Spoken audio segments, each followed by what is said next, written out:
Hello, beautiful, and welcome to the Moms Talk Sex podcast.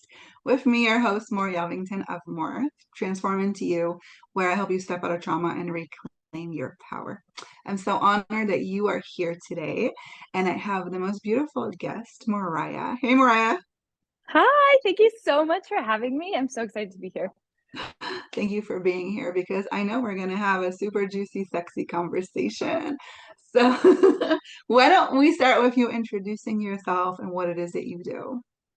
Oh my goodness, my name is Mariah, and I am a mom of two, and I help women be sexy, not sorry, Yeah. and really dive into all the things that they find pleasurable so that they can become really magnetic for this magnificent life and to really dive into pleasure and what that means in their body and how can they explore it. Um, yeah, and so that's kind of what I do. A little smidge. I love that so much. And I'm curious, I always like to ask people, like, how did you get to this point, right? I mean, have you always been this way? Have you always felt really comfortable and sexy in your body? The person that really enjoys sex with their partner, or was there a journey there that led you to this Oh man. point? Oh man, this is the $1 million question, right? Because I came from purity culture, right? So one of my favorite things to talk about now is legitimately sex. Like I love to talk about it. I love to talk about pleasure and the feminine and the masculine and all the things, right? But that was not the truth 10 years ago. So I've been with my husband. We've been together for 17 years and we've been married for 11. And I will say in the beginning of our marriage and our adventure, like I was like, I want, like, you think you want sex, but you're like, actually, no. And I came Yeah. from this place of like hiding my body so that he wouldn't get turned on. It's crazy to think about and admit that that was who I was, but it certainly isn't who I am now. And it's taken this beautiful exploration, beautiful, painful, ugly, messy, all the Yeah. things of discovering who I am and actually being like, I fucking love sex. This is the best thing ever.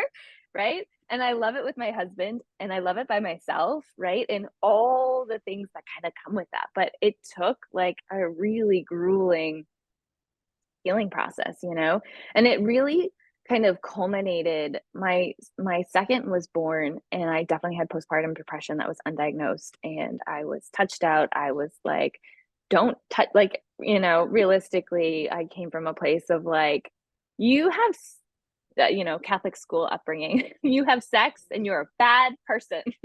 You have sex to have a baby, and anything outside of that is you're basically going to hell. The only sex talk I had was in a church given by some football player who literally I tell this story and it's people. I didn't realize how fucked up it was until I tell this and people are like, say what now?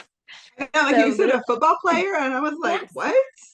I know, right? And I went with my best friend and when you so they used Oreos in a glass of water. And so they had children stand up at the front of the church and eat an Oreo. And they're like, eat this Oreo. And then they gave them a glass of water in a clear cup. And they said, all right, take a sip of that water, swish it around your Oreo mouth, and spit the water back into your cup. Now, we all know when you eat an Oreo, it's like disgusting. So now you've got this water that's like filthy and dirty and full of Oreos, right? And what's the message? Your body's dirty, right? Because they're like, this represents your body.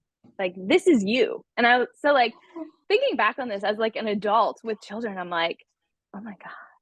Like, the message is your body's dirty. And every time you have sex, it's like taking your cup of water and pouring it into somebody else's cup of water and sharing your dirty water and your dirty bodies and all the things. And you will get an STD and you will die. Oh my God. Yeah, right?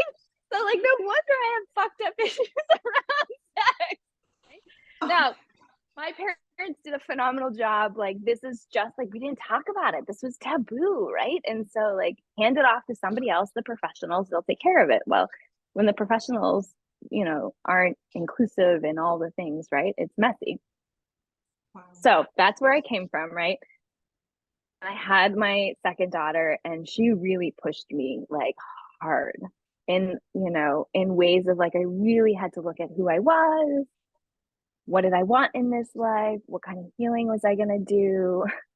And I went through it. Like, I spent a full year, like every 3 weeks, I'd go to this healer and I'd do tapping and I'd cry my eyes out and all the things.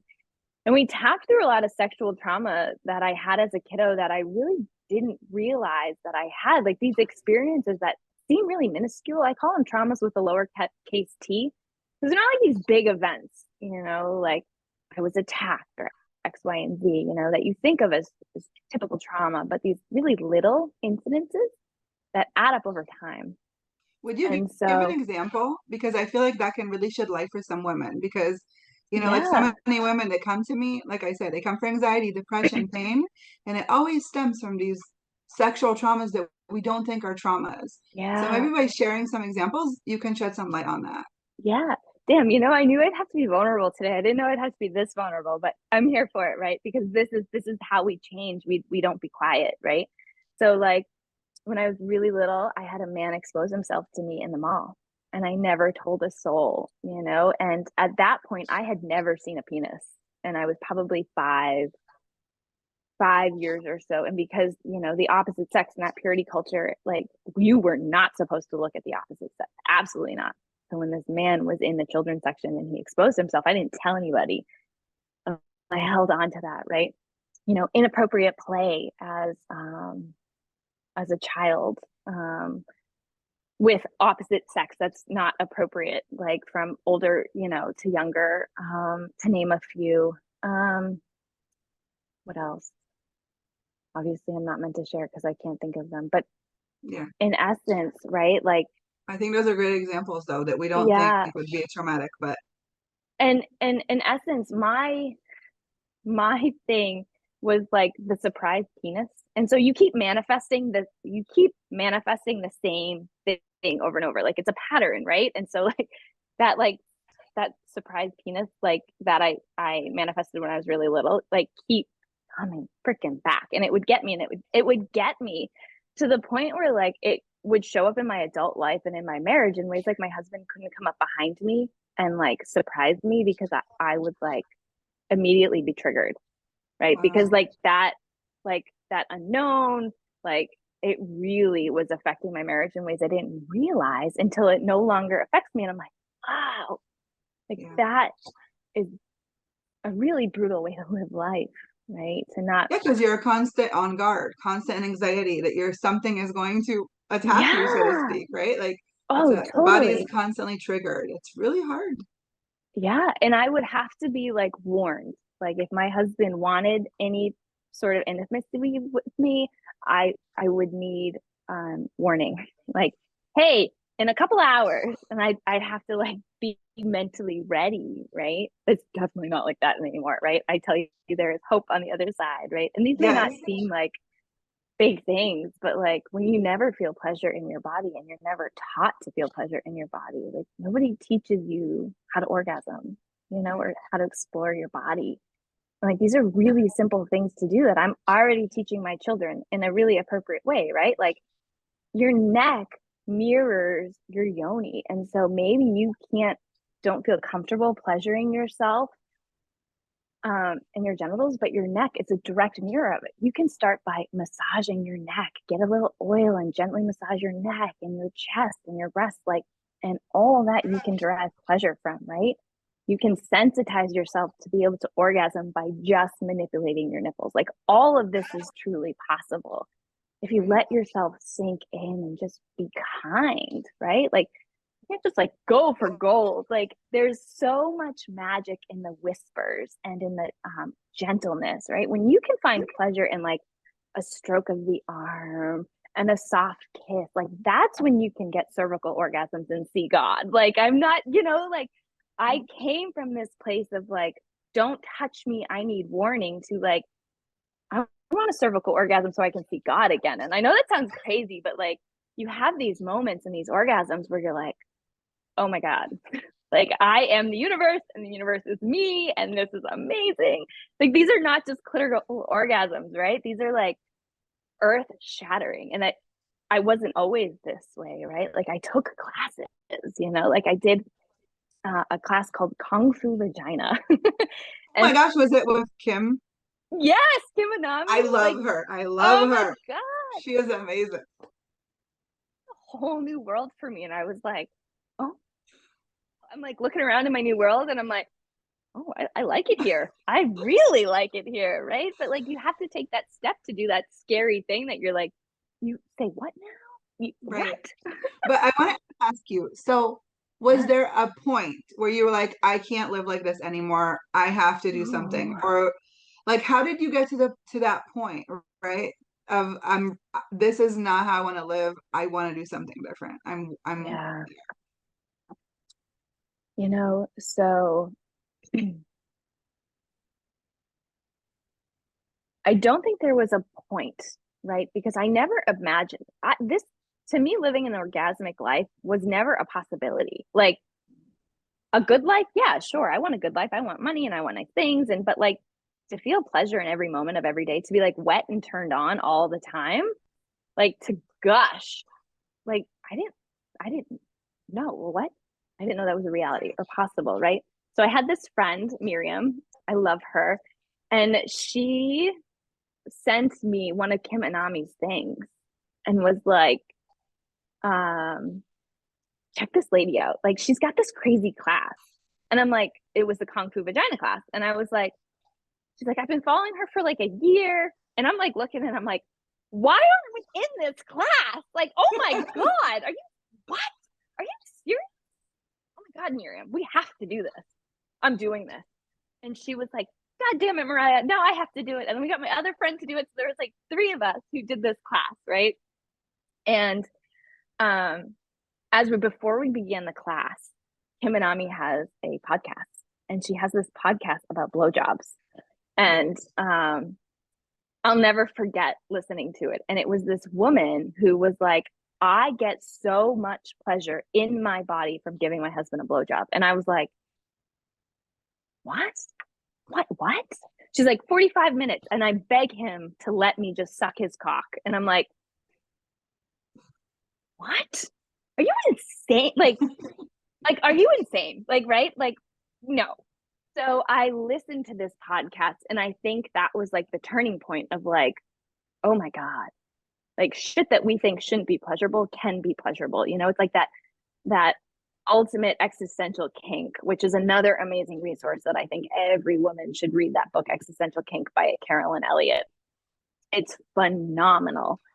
And anyway, so that was my like turning point. And I'm like, I want to be the woman who gets wet given a blowjob like that. Yes, please. you know? yeah. So we did the class, we did all the things, and like one thing led to another, and that led me to find like other people, and you just keep following the breadcrumbs, right? Like then you do breast massage and you fall in love with your breasts again, like simple things like that. We don't realize how out of touch we've come with our bodies and how numb we are with our bodies until you begin to like sensitize them again. And that's something I want every woman to feel, right? Because you have Yes. the right to be sexy and not sorry, right? And that sexy can be whatever you want it to be, but it means you have pleasure in your life. So maybe not every woman gets pleasure from giving a blowjob, but they might get pleasure from other things, right? And that doesn't mean that you need pleasure from another person. Like you need to find pleasure with yourself first. And I think as a mom, that's one of my biggest responsibilities, is to teach my daughters how to find pleasure themselves so that they can keep their body safe, so that they can know what feels good in their body, so that they can know what doesn't feel good, right? Because that's just as important, to keep them safe from people who are not going to treat their body with respect and honor and worship their bodies, because every body should be worshipped. And so that's a big thing for me, is like, okay, what does this world look like if we talk about sex, if we allow our children to feel pleasure, if we encourage it to feel pleasure? Like, and I don't know how to do this because this is not how I was raised, right? Not Right. by any fault of my parents, but just because that wasn't available, that wasn't known, right? So I think I've lost the thread of your question because I love talking about this stuff. My bad. No, I love this. And so I'm curious, when you went on this journey, was your husband supportive of because obviously that would be a very big difference, right? It's like a completely different woman at this point.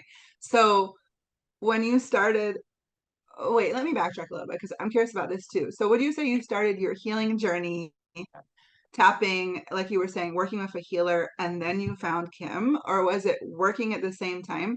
Because I'm always curious, as a healer, I know that there's women that are so stuck in a trauma that they can't even think Yeah. about the orgasms, right? Because I don't want to be touched. And so in my head, it's like, okay, it's almost like this is the one step before you get to this next step to even think that that is Yeah. possible, kind of deal, right? It's so true. Okay, so there was like 15 bazillion steps that I took before I got to Kim Anami's class, right? Mhm. So I've been on my healing journey for probably almost 8 years, right? My really deep spiritual, life-changing journey for 8 years.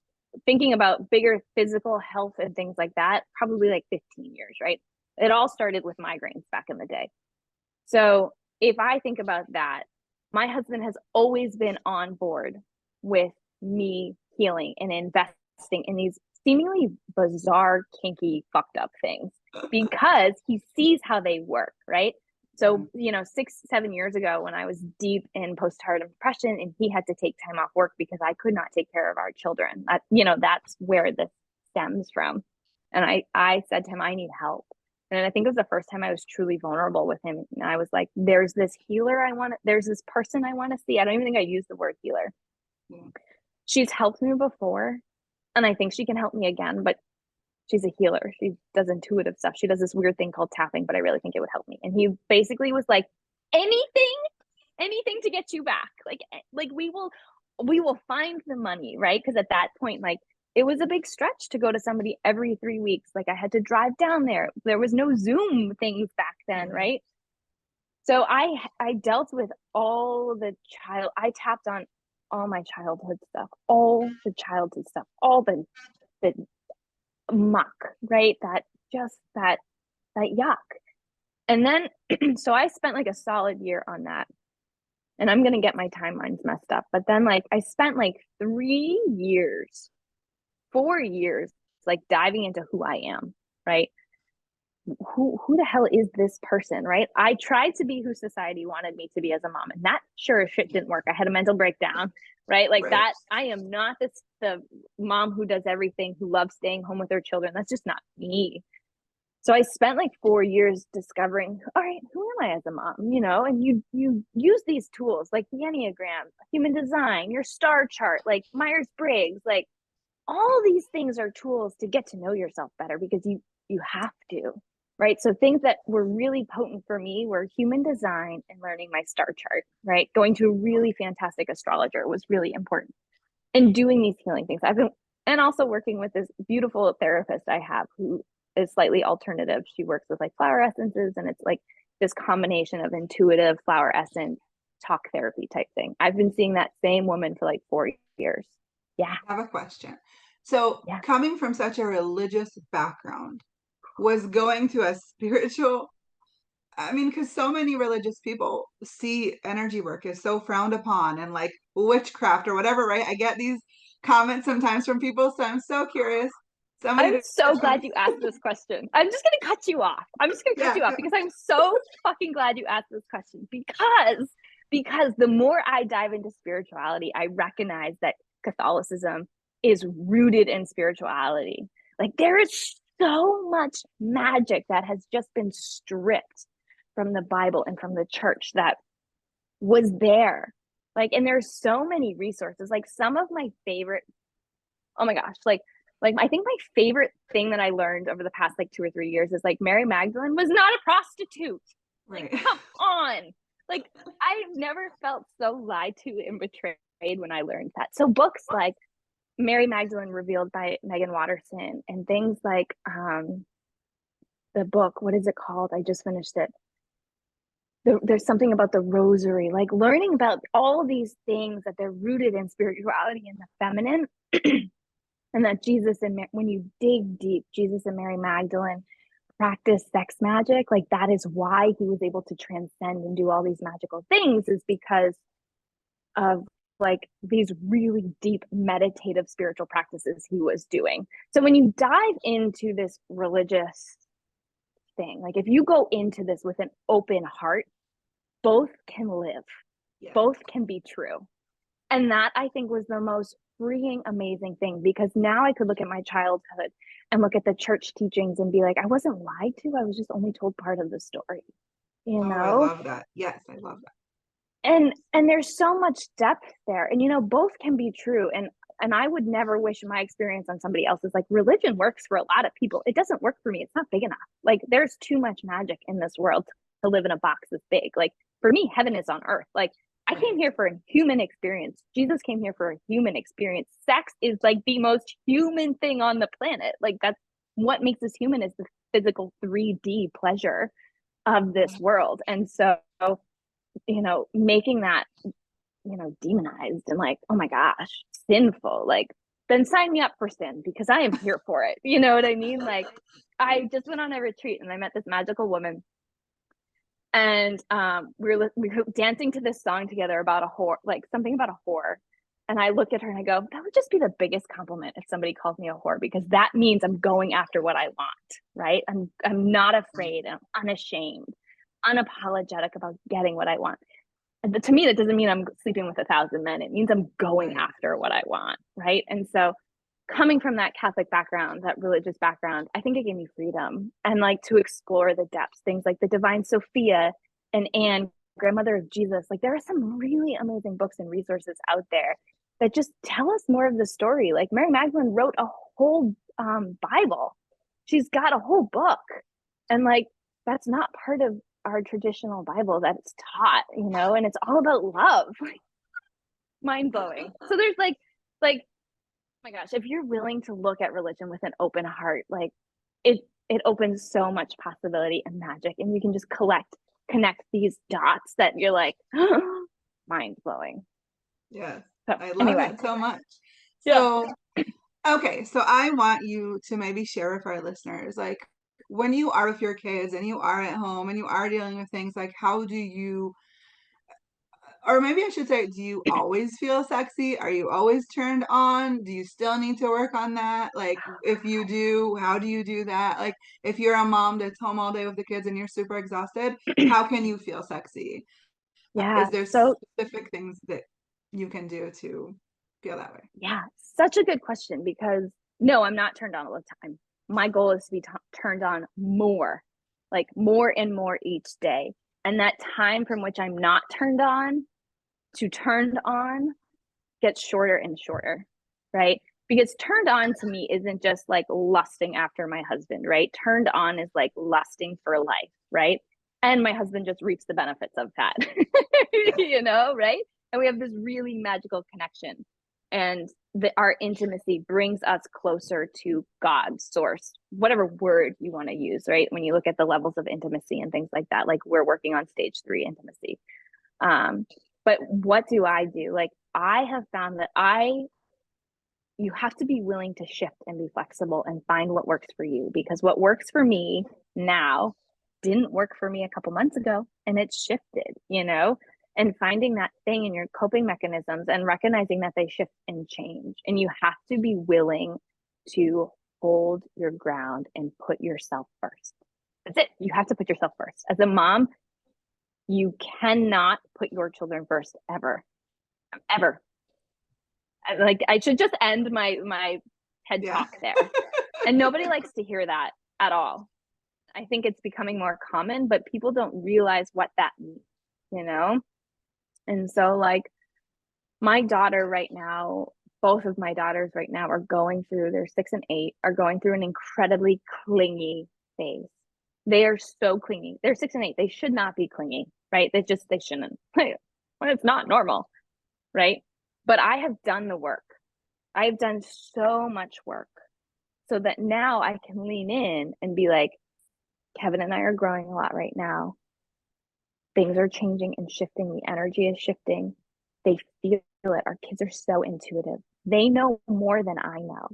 So while they're super clingy to me, there's a reason she's connecting to me in this way. So if I put myself first and allow myself to lean into that, Like she'll get through this phase much quicker.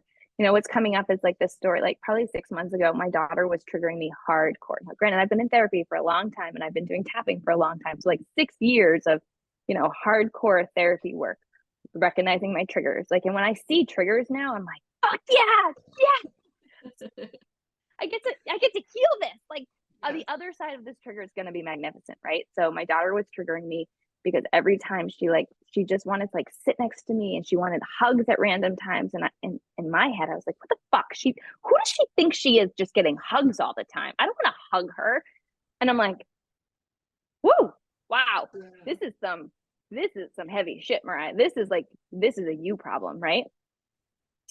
And I had to dig into that. And okay, notice, put a pin in this. This is something I need to go talk to Deborah, my therapist, about, because she'll walk me through the triggers, right? And so it comes back to like, I was jealous of her ability to just come to me for a hug, to just have that safety, right? And so like recognizing that, and there's more to that story, but like, so I recognize that. Now I can appreciate those random hugs, right? Now, when my kids don't want to get dressed by themselves, when I have to give them 600 million kisses before bed, when my daughter is literally glued to my hip from the time she gets home to school to the time she goes to bed, I can handle that. Because I'm like, this too will pass. I've done the work. I know who I am. And I have my things that allow me the space to keep her close, right? So I do jujitsu.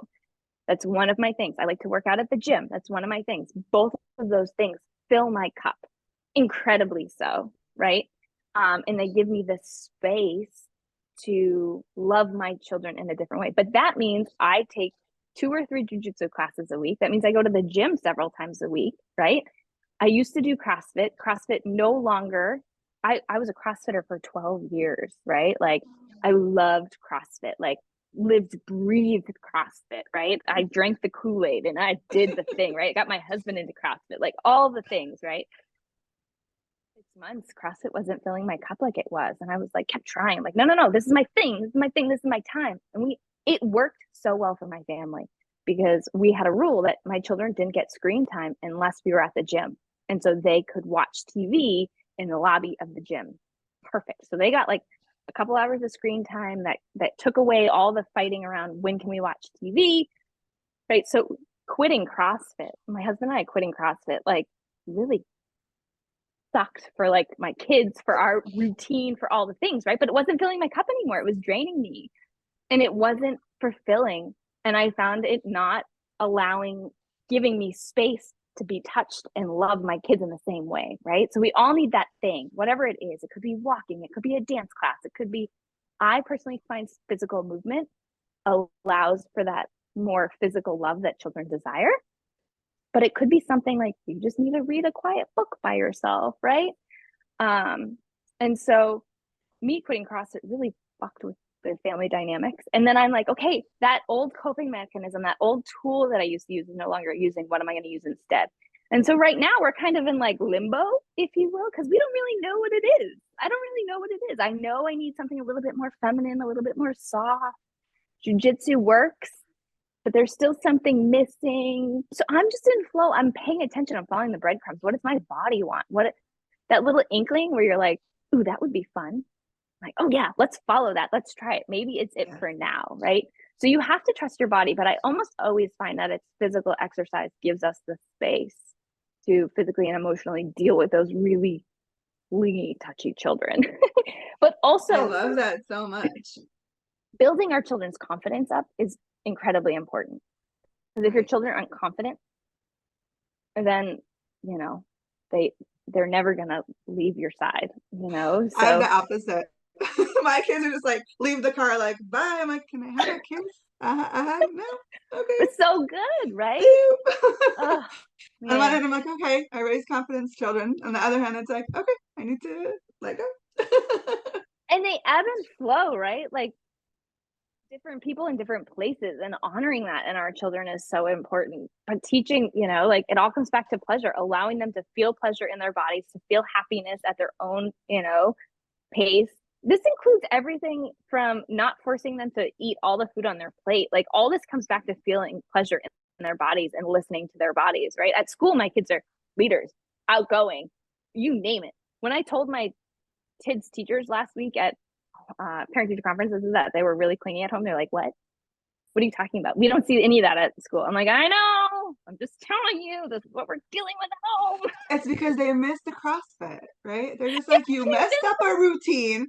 If you're not giving me TV, you're gonna be my TV now. I'm gonna get all my pleasure from you. That's all. Can't snap You me should from just the right take them to the CrossFit gym and leave them there. to watch No, I shouldn't. TV. Oh my god.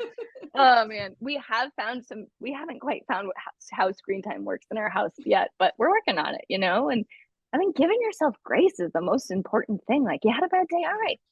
You chalk it up to you had a bad day. You flipped out at your kids. You're gonna try again tomorrow, and you're not gonna hold it against yourself, and you're not gonna hold it against your kids. Like, allow yourself to start with pleasure every day.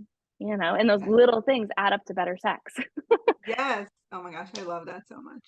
So, if we want to find you, more about you, what you're doing in the world, I'm are you working with clients? Like, how about you tell us a little bit about what you Yeah. offer and where we can find you? So you can find me on Instagram. That's the best way to find me. And my handle is Mariah G Kimball. And you'll find me. I have a really sexy, fun photo right now, which feels really cool. Um, and so I'm not actually working with clients at the moment. And that's because I was feeling resentful and I was overworked and I wasn't listening to my body and I wasn't working in tune with my body. So it wasn't pleasurable. So if it's not pleasurable, like, we're fixing that, Sometimes right? So I'm on hibernation right now and loving every moment of it and filling up my cup and really looking forward to the next invitation and the next opening. So I'm not necessarily not working, but I'm not actively working. Does that make sense? Like right now I'm like leaning into the pleasure and how is love feeling. And right now that's like bubble baths and reading books and learning and diving into my spirituality and building me and supporting my family right now so that we can have exponential growth in the next thing. And so I couldn't help clients if I didn't also practice what I preach. right. So my whole life is revolves around, you know, this sexy, not sorry, like, I'm big and bold, I'm gonna take up space. And in the moment, taking up space is actually being a little bit of a hermit. Yeah, no, that's totally, Yeah. I totally resonate with that. So Well, Instagram's the thank best way you to find me. so much. Thank you so much for being here. Thank you so much for Yeah. having this amazing conversation because I feel like I said, I feel like so many women are in your shoes. Yeah. We're in your shoes, trying to find a way to break out of that, knowing that it's possible, but don't know how. And you really painted this amazing picture of this journey that you went through. And we can obviously see that you're a living testimony of this work. So I think it's such an amazing, you know, proof that anything is possible, that anybody can Yeah. live a life, big, exotic, orgasmic life. Yeah. And thank you for bringing that to the table because I think it's so valuable. I really appreciate it. Thanks for having me. Definitely. Okay, guys. Well, thanks for tuning in, and I hope you tune in again next week.